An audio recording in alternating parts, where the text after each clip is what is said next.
Ayan, good morning. Naglilinis po tayo ng kawali. Ang gusto ko po pumuti siya. Ayan. Kasi po yung kala namin nagkakaproblema eh. Umiitim. Umiitim yung puwitan. Pag di mo nakatulad nito, ilang beses na lutuan, kung parang ordinaryong hugas-hugas lang, kumapal na po yung yung itim. Ako po, baka kailangan ng palitan yung kalan. Ayan. Kagabi pa po ito, binabarang ko na kasi gusto ko po ganyan o maputi.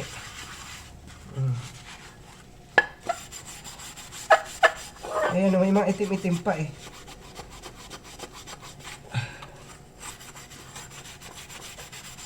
Paborito ko pa naman to kasi pag ganito pong maliit ang kawali mo, dito ko magpiritong tuyo, itlog. Mas okay na to kasi eksakto lang yung mantika mong gagamitin pag ganito gamit mo.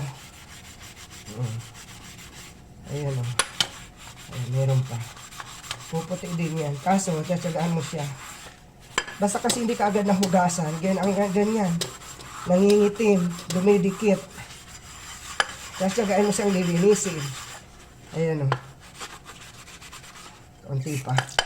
Ayan, malapit-lapit na guys o. Gusto ko di ako kontento maitim pa eh.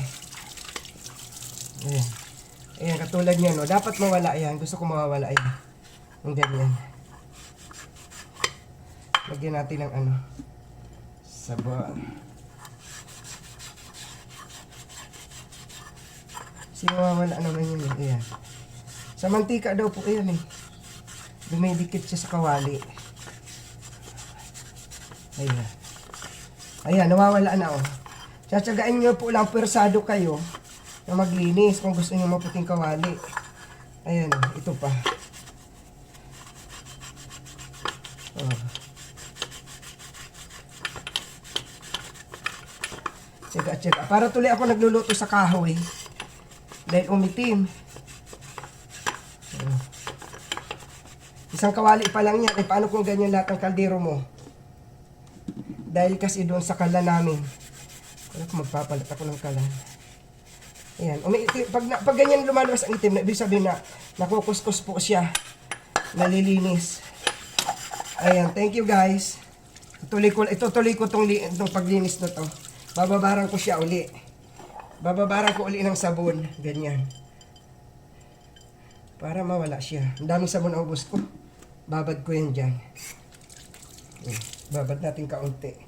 Thank you. Salamat. Kumusta na po aking mga followers dyan?